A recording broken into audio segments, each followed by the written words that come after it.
እጇን እንደዚህ አርጋ ስትገነጥላት ቪዲዮን ያው ዩቲዩብ ላይ ስለማይፈቀድ ነው እንጂ ባሳያችሁ ደስ ይለኛል። ዩቲዩብ ግን አይፈቅድም የህፃናት እንትን እንደዚህ አይነት ቪዲዮ ጭራሽ። እና እሷ ሶሻል ሚዲያ ላይ ፌስቡክ ላይም ቲክታክም ላይ ተፖስታ ነበር ልጅቷ። ቢገርማችሁ ጋይስ የስንት ዓመት ልጅ እንደሆነ ታውቃላችሁ? ያቺ እንደዛ ስተረጋት የነበረችው ልጅ የዓመት ከ8 ወር ልጅ ናት። የዓመት ከ8 ወር ሰራተኛዋ እዛ ቤት ከሰራች 1 ዓመት ከ7 ወሯ 1 ዓመት ከ7 ወሯ ሴትዮዋ ጋር ስትሰራ የነበረችው። እና ቅድም ቲክታክ ላይ ስልክ ደውዬላት አስገብቻት ነበር። ጽፋልኝ ነው ባይዘው ጽፋልኝ እባክሽን ድምጹኝኝ ሊያ እባክሽ ብላ ጻፈችልኝ። አየሁ ቴክስቷን መለስኩላት። ከዛም ስልክሽን ላኪልኝ አልኳት። ተደዋወለን።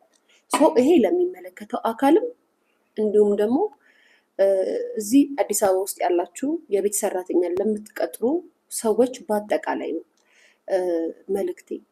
ስቶሪ ላይ ገብታችሁ ማየት ትችላላችሁ። ቪዲዮን ለቅቄላችኋለሁ። ፎቶዋንም ፖስት ድጋሚ እናደርጓለን። ሼር አድርግሻለሁ፣ ፖስት አድርጊ ብያታለሁ። ይቺ ልጅ እንግዲህ 1 ዓመት ከ7 ወር እዛ ቤት ስትሰራ ልጅቷ ከተወለደች በ1 ወሯ ነው የመጣችው። በ1 ወሯ ስትመጣ እዛ ቤት ውስጥ እናት የቢሮ ሰራተኛ ናት። ስትወጣ ብዙ ጊዜ ልጇ እጇ ይሰበራል፣ እግሯ ይላጣል፣ ትወድቃለች። ገና የዓመት ከ8 ወር ልጅ ናት ብያችሁ ነው። እና ብዙ በቃ ሁልጊዜ በቃ ከሳምንት እስከ ሳምንት ወድቃ ወይ የሆነ ነገሯ ይላጣል ወይ የሆነ ነገሯ ይቀጫል ምናምን የልጅቷ። እና እናት አይገባትም። ልጅቷ ቅድም ስታወራ ቲክቶክ ላይ የነበራችሁ ሰዎች ሰምታችኋል። ልጅቷ ህፃኗ በጣም ነው የምትፈራት ሰራተኛዋን። እና ከሪስፔክት ብዙ ጊዜ ወላጆች እናቶች ልጆቻችሁን የቤት ሰራተኛ ሲፈሩላችሁ፣ ሲበሉ ምግብ ሲበሉላችሁ ቁጭ በይ እንዳትነሺ ምናምን ሲሉላችሁ የብዙዎቹ እናት እርግጠኛ ነኝ ደስ ይላቸዋል፣ ስነስርዓት ያዘች ምናምን። በነገራችን ላይ መጠራጠርና መከታተል ያለባችሁ አንድ ነገር ልንገራችሁ። የቤት ሰራተኞቻችሁን ልጆቻችሁ አብዝተው የሚፈሯቸው ከሆነ በተለይ አፍ ያልፈቱ ህፃናቶች ከሆኑ የሚያለቅሱ ከሆነ ምግብ ሲበሉ ጸጥ ብለው የሚበሉ ከሆነ እናንተ ስታበሏቸው የሚያስቸግሩ ልጆች ከሆኑ ችግር አለ ማለት ነው። ትኩረት ሰጥታችሁ ልትከታተሏቸው ይገባል። እናቶች እቺ እናት ልጇ በጣም ነው የምትፈራት ሰራተኛዋን። ስታበላት ጸጥ ብላ ነው የምትበላላት። ልጅ ሴት እናቷ ስታበላት ግን እሺ አትልም። ይኸውላችሁ ልጆች በነፃነት ነው ምንም ነገር ማድረግ የሚፈልጉት። ምግብ ሲረባቸው ካልሆነ በስተቀር እነሱ ካልፈለጉ በቃ እናት ላያስችልሽ ይችላል። በእርግጥ ማንም እናት ልጇ ምግብ ካልበላ አያስችላትም። የትኛዋም እናት ግን ሲፈልጉ ካልሆነ አስገድደሽ ምግብ ማብላት የለብሽም። ልጅሽን በፈለገችበት ሰዓት ነው መብላት ያለባት። 2 ጉርሻም ለምን አትጎርሱም? ትታመማለች አትታመምም? ፍላጎታቸው ሲኖር ነው መስጠት ያለባችሁ። ግን አንዳንዶቻችሁ ሰራተኞቻችሁ ሲያበሏቸው ምናምን በቃ እሷማ ካለች ትበላልኛለች ነው ስለሚቀጠቅጧቸው፣ ስለሚቆነጥጧቸው፣ ስለሚጮውባቸው፣ ስለሚያስፈራሯቸው ነው ልጆች ጸጥ ብለው የሚበሉት። እቺ እናት ልጄ የ1 ወር ልጁናን የመጣችው አለች። እሷ ናት ያሳደገቻት። ነገር ግን በጣም ነው የምትፈራት፣ በጣም ነው የምትፈራት። ገና 1 ዓመት ከ8 ወር ማውራት ያልጀመረች ልጅ እኮ ናት ጋይስ። በጣም የእግዚአብሔርን ስራ ነው የምነግራችሁ እንዴት እንደተዋረደች ልጅቷ ማለት ነው ሰራተኛዋ። እና የቢሮ ሰዎች ምን ይሏታል መሰላችሁ? የጓደኞቿ ማለት ነው ሁልጊዜ ዛሬ እጇ ተሰበረ፣ ተላጠች፣ ወደቀች፣ እጇ እንደዚህ ሆነ እያለች ቢሮ ላሉ ጓደኞቿ እቺ እናት ትናገራለች።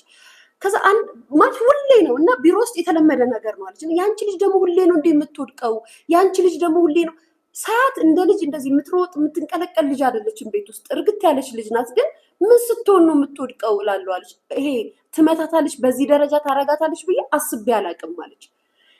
እሁድ ዕለት ካሜራ ከዛ ቢሮ ያሉ ጓደኞቿ እስኪ ካሜራ አድርጊ ቤትሽ ውስጥ አድርገሽ ቅዳሜ ወጥታ ከመርካቶ ይሁን አይ ቲንክ ከመርካቶ ይሁን ከመገናኛ ብቻ ካሜራውን ገዝታ እሁድ ዕለት ካሜራውን ታስገጥማለች። ካሜራውን ስታስገጥም ሰራተኛዋ ምን ብላ ትጠይቃታለች? ምንድነው ይሄ ብላ ትጠይቃታለች። ብላ ስትጠይቃት ዋይፋይ ነው ብላ ትሸውዳታለች። ዋይፋይ ነው አይባቱቱም አይደለም ዋይፋይ ነው ብላ ስትላት ዋይፋይ ነው እንግዲህ ያው ታያለቻት ዩቲዩቧን በቴሌቪዥን ምንም ትመለከታለች ልጅቷ። ዋይፋይ ነው ብላ ትፎግራታለች፣ ተነስታ ትሄዳለች። መቼ? እሑድ ነው ካሜራው የተገጠመው። ሰኞ ዕለት ነው ያንን በ21 የማርያም ቀን ነው አለች። በቃ ጠዋት ሄደች ስራ ያን ቪዲዮ አያችሁት። እንደውም እናንተ ቲክቶክ ላይ ዩቲዩብ ላይ ሶሻል ሚዲያ ላይ ተለቀቀውን በደንብ አላያችሁትም። እኔ ጋር በቀጥታ ልከው እንዴት እንደሚዘገንን ጋይስ ማየት ነው የሚያስፈራችሁ። ሶ ቁጭ ብላ ስታይ ልጇን በዛ ደረጃ እየቀጠቀጠችባት ነው። የአንድ ዓመት ከ8 ወር ልጅ አይደለም የ30 ዓመት ሰው በዛ ደረጃ ልክ አይመታም። በጥፊ እምትመታት በጥፊ እጇን እንደዚህ አድርጋ ነው የሰበረችው። ይሄ እጇን ማለት ነው። ከዛም ደግሞ ጎትታ እጇን ልታሻት የምትሞክረው አሞካከር በኤሌክትሪክ እንዴት አድርጋ እጅሽን ወደ ላይ ከፍ አድርጊ ብላ እንዴት እንደምትደበድባት እንግዲህ ሶሻል ሚዲያ ላይ ሁላችሁም አይታችሁታል። ሶ እቺ ልጅ ሴትዮዋ ወደ ህግ ቦታ ይዛት ሄደች፣ ታሰረች። ከዛም በኋላ ቤተሰብም ዋሱን ያስገባትም ሰዎች አዩ፣ በጣም ተናደዱባት ምናምን። ከዛም ስልክ ደውላ ከገጠር ከክፍለ ሀገር ቤተሰቧ ጋር ደውላ አላቸው እና ዋስ ተብያለሁ ተብላ በ4,000 ብር ዋስ ልጅቷ ተለቃለች። የስ ህግ ነው፣ ዋስ ሊጠይቃት ይችላል። ነገር ግን እቺ ልጅ መማማሪያ ነው መሆን ያለባት። የ1 ዓመት ከ8 ወር ልጅ የምን አባቷ ዋስ ነው የሚያስፈልጋት?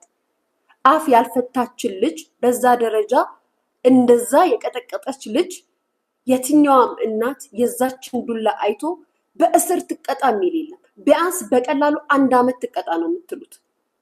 ከዛስ በኋላ ጭራሽ ድጋሚ ወታ ወንድሟ መጥቶ ከገጠር አሉ ጋይስ አስለቅቋት በዋስ ወታ ቤተሰቦቿ እነዚህ ከገጠር ያመጧት ሰዎች ጋር ወንድምየው ይዟት ሲሄድ እነዚሁ ዘመዶቿ ብለው እንዴት ታመጣብናለ እችን ጨካኝ አውጡ ከዚህ ብለው አባረው ለልጅቷ ለዚች እናት ለማሚ ደውለው ስልክ ልጅቷ ተፈታለች ብለው ይነግሯታል። በእርግጥ የፍርድ ቤት ቀጠሮ አላቸው። ልጅቷ ገና ቀጠሮ ላይ ናት። እስከዛ ድረስ ነው እንትን ያላት። ነገር ግን አሁን በቀጠሮ ስትገባ ልትቀጣ ይገባል። እንደ ቀልድ እቺ በዋስም ልትለቀቅ አይገባም። በየቤቱ የስንት ልጅ እጅ ተሰብሯል፣ የስንት ልጅ እግር ተሰብሯል፣ የስንት ልጅ ጭንቅላት ዳሜጅ ሆኗል በእንደነዚህ አይነት የቤት ሰራተኞች። ይሄ ምህረትም አያስፈልገው። ቪዲዮን ያየ እናት እውነት ነው ምላችሁ፣ እግዚአብሔር ምስክሬ ነው። ሁላችሁም ከኔ ጋር ትስማማላችሁ። በተለይ የወለደች እናት ባልወለደ አንጀቷ እንዴት አድርጋ እንደምትመታት እንዴት አድርጋ እንደምታሰቃያት የ1 ዓመት ከ8 ወር ልጅ ጋይስ ማለት አመታትም ልክ አለው እኮ።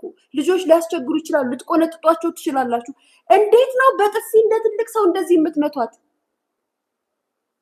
እንዴ? ጋይስ አሁን እናትየዋ እየደወለችልኝ ነው፣ ትሰሟታላችሁ። እሺ አሰማችኋለሁ። ሄሎ ወይ እሺ አሁን ዩቲዩብ ላይ ነኝ እያወራው ነው። ህግ የያዘውን ጉዳይ ህግ ላይ ትጨርሻለች። ስለ ልጅቷ ግን በደንብ ማንነቷን በደንብ አድርገሽ ትናገራለች። ከዛም ፎቶውን እንትን እንላለን። መቼ ነው? ቆይ አንዴ ኦኬ። አይ አሁን ማለት ትችላለች፣ ችግር የለውም። እንትን ድምጽ ስለሆነ ቆይ አንዴ እስኪ ሄሎ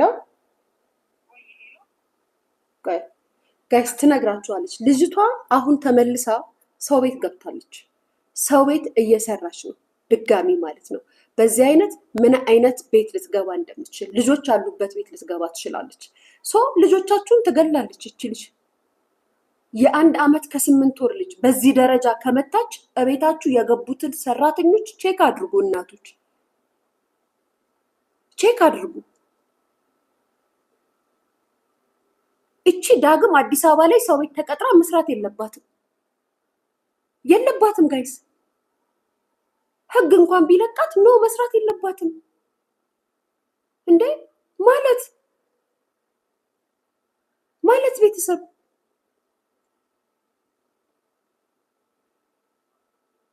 ምናልባት ነገርኳችሁ እዚህ ቲክታክ መንደር ላይ ወይም ሶሻል ሚዲያ ላይ ብዙ የሰው ቤት ሰራተኞች ልትኖሩ ትችላላችሁ። በኮመንት መታችሁ ትሳደባላችሁ። አይ እናቶች ህመማቸውን ፍራቻቸውን መናገር አይችሉም።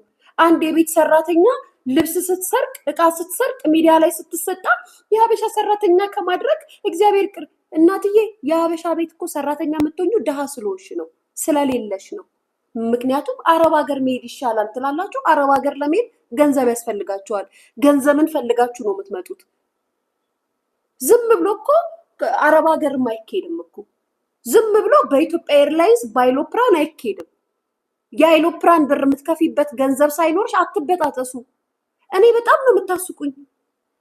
ትመጣላችሁ ሀበሻ ቤት ከምቀጠር እግዚአብሔር እንደው ሀበሻ ቤት እንዳያስቀምጠኝ የሀበሻ ሰራተኛ ኑሯችሁ ብታወሩ ችግር የለውም እኮ ቤተሰብ ያለው ሰው ቢል እኮ ምንም የሌላችሁ ሰዎቹ ናችሁ።